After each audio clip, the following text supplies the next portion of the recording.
A very good afternoon to the August gathering, and my best respect to Professor I.G. Amit sir, and also Professor Tiwari.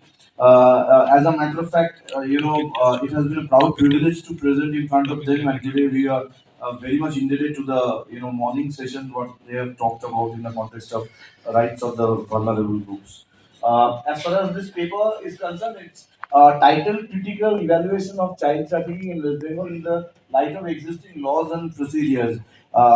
Because what we have thought of when writing this particular paper at that in the context of child trafficking, the victims basically they are generally they fall in the vulnerable group that bracket as such.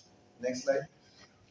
Coming down to generally human rights of children, they are at stake in the country. And the term child trafficking, it means selling, transferring, transporting a child from one state to another according to the different definitions given by the legislature. Now, previously, Section 370A of the Indian Penal Code dealt with the exploitation of a trafficked person. The Human Trafficking Prevention, Care and Rehabilitation Bill 2021 that is likely to be introduced during monsoon legislative session, and that proposes a common law that addresses all aspects of human trafficking, including sexual oppression, including forced labor, including slavery, sexual servitude, and organ smuggling. Next slide. Going by international standards, a part of the UN Convention against Transnational Organized Crime, Palermo Convention, the protocol to prevent, suppress, and punish trafficking persons, in particularly women and children, that was adopted in 2000. And there is protocol against migrant smuggling by land, sea, and air. And obviously, Universal Declaration of Human Rights that was adopted in 1948. These are the basic laws which actually prevent or address trafficking. Also, there are Blue Heart Initiative goals for sustainable development that are also there. Next slide.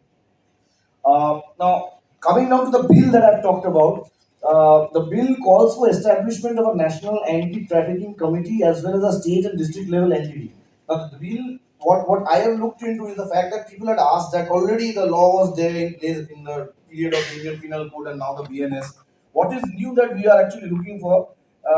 If this particular bill is being enacted, we looked into the pros and the cons. Now, the cons, as we have thought about, that includes here the bill fails to explain how current legislation prohibiting compelled labor and sexual exploitation will be implemented, resulting in uncertainty and overlap.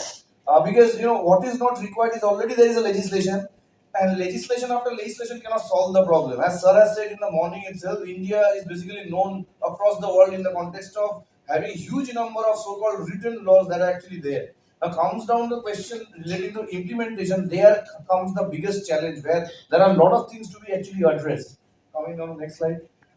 In the absence of a rescue policy, there is always potential for a forced rescue of adult persons who have been exploited but do not wish to be saved. However, investigating agencies, they are granted discretionary powers to intervene in a case if they have reason to think that there is an instance of human trafficking, making the current role of anti-human trafficking units in rescuing and post-rescuing efforts that are questionable.